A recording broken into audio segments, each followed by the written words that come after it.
Hoy vamos a sumergirnos en la historia de los inicios de uno de los especuladores más legendarios de todos los tiempos, Jesse Livermore. Una auténtica prueba de fuego que no solo le costó una fortuna, sino que acabó forjando los principios que iban a definir todita su carrera. Esta frase, que parece tan sencilla, resume toda su filosofía, pero que no nos engañe su simplicidad. Asimilar esta idea de verdad, en lo más profundo, le llevó años y le costó pérdidas increíblemente dolorosas. La clave no era acertar si el mercado subía o bajaba, sino algo mucho más sutil: estar en sintonía con su tendencia de fondo. El propio Livermore tenía esta analogía, que es sencillamente perfecta para explicar la diferencia. A ver, una cosa es tener la habilidad, practicar en un entorno controlado donde no te juegas nada, y otra cosa muy distinta es intentar hacer lo mismo bajo una presión brutal cuando cada céntimo que tienes está en juego. Bien, pues este va a ser nuestro recorrido. Vamos a seguir su aprendizaje a través de estas 4 etapas. Primero, su llegada a Wall Street con sus viejas tácticas. Después, cómo le cegó un mercado alcista brutal. Luego, el crash que lo aniquiló por completo. Y finalmente, la sabiduría que consiguió sacar de entre las cenizas. Venga, pues empezamos. La escena es la siguiente. Un joven Livermore llega a Nueva York con 22 años, los bolsillos llenos y una confianza por las nubes. Venía de ser el amo y señor de las bucket shops, que eran una especie de casas de apuestas sobre acciones, y estaba convencidísimo de que Wall Street iba a ser pan comido. Y aquí está el meollo de la cuestión. En las bucket shops, él apostaba contra la casa. Era un juego de acción-reacción inmediata con el teletipo.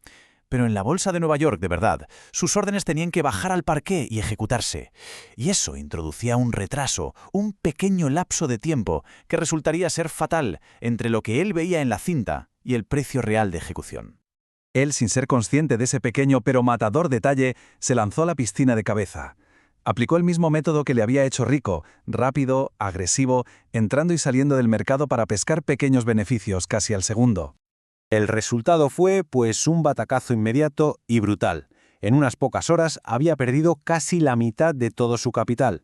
Cada una de esas operaciones que en su antiguo mundo le habrían dado un pequeño beneficio, aquí, por culpa de ese retraso, se convertía en una pequeña pero constante pérdida.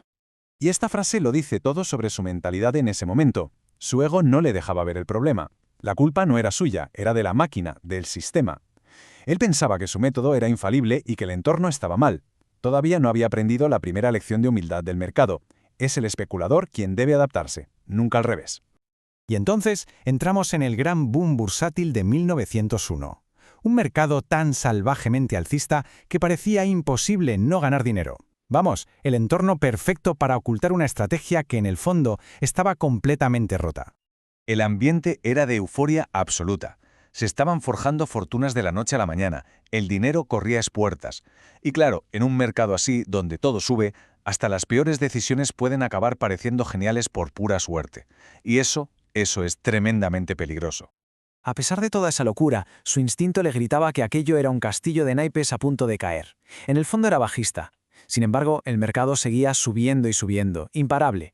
Cada vez que intentaba apostar en contra de esa marea, el mercado le daba un tortazo y le obligaba a unirse a la fiesta alcista, en contra de su propio juicio.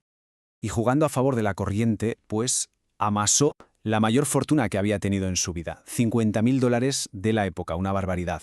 Se sentía invencible, el rey del mundo, justo en el preciso instante antes de asomarse al precipicio.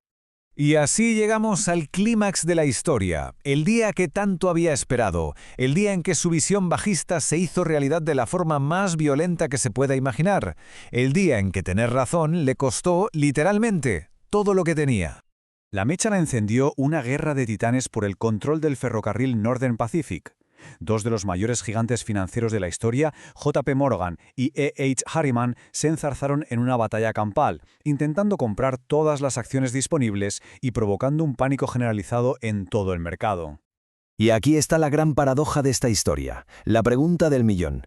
Él lo había previsto, estaba preparado para el crash, y sin embargo acabó totalmente aniquilado. ¿Cómo es posible? Pues la respuesta estaba en la tecnología, en esa misma máquina que ya le había fallado el primer día. El pánico fue tan bestial que el teletipo no daba abasto y se quedó muy retrasado. Livermore ponía sus órdenes de venta basándose en un precio que veía en la pantalla, pero que en realidad ya era historia. Para cuando su orden llegaba al parqué, el precio real se había hundido y sus operaciones se ejecutaban a niveles desastrosos. Sus propias palabras lo resumen a la perfección. Se puede sentir esa amarga ironía, ¿verdad?